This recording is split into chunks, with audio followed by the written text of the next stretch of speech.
scared, we your friends here.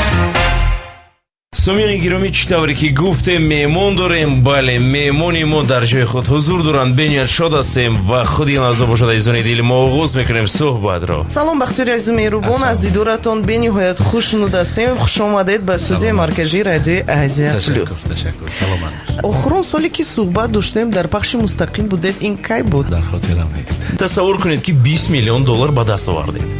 چیکار میکنید؟ یک مرکزی کلونی فرهنگی، یعنی که اونجا فقط گوییم که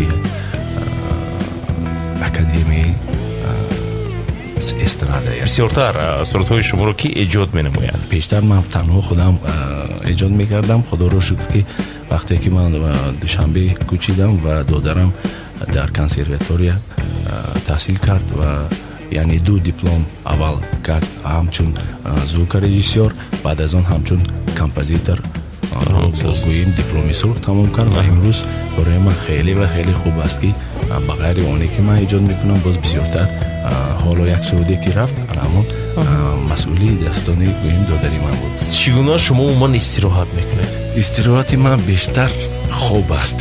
خوب است. از راکسرایان در همون وقت کی به شما پیسنتر بود؟ در همون وقتی که به شما من راستی که پینک فلوید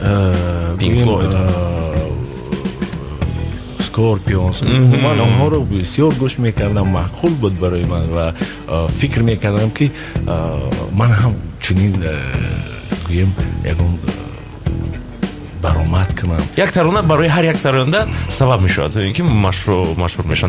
همون لحظه که شما نمیدونم از خواب بیدار شدید اینکه در فکر فرو رفتید همین ترانه ما رو مشهور کرد. انیقترش در کجا؟ راستی که در ولایت سوخت تماما دیگر سرود منو مشهور کرد. در گوییم پایتخت دیگر اولین مرتبه که لحظه برآمدید به شما نفری بود در نزدتان گفته باشد که خود رو در صحنه باید چطور نشان دهی، رقص هایت چگونه باشد، باید که همین چیز رو من استاد ندارم. عموما من اصلا همچون نوازنده با فکر بختیار ابراهیموف انسان چگونه باید نفر باشد؟ من نمیگویم هنرمند، من میگویم انسان. لحظه که شما با قوش قباق نگاه کردید حتما اون قوش قباق رو میگیرید. لحظه که تبسم کردید تبسم باز برمیگردد. از فرصت استفاده برده میتونید به کلی مخلصانتون شنوندگان رادیو آزیا پلس سلام عرض کنید. البته من درود خودم رو به همه شنوندگان رادیو آزیا پلس میرسونم و همچنین به همه مخلصان عزیزی من سلامت باشید.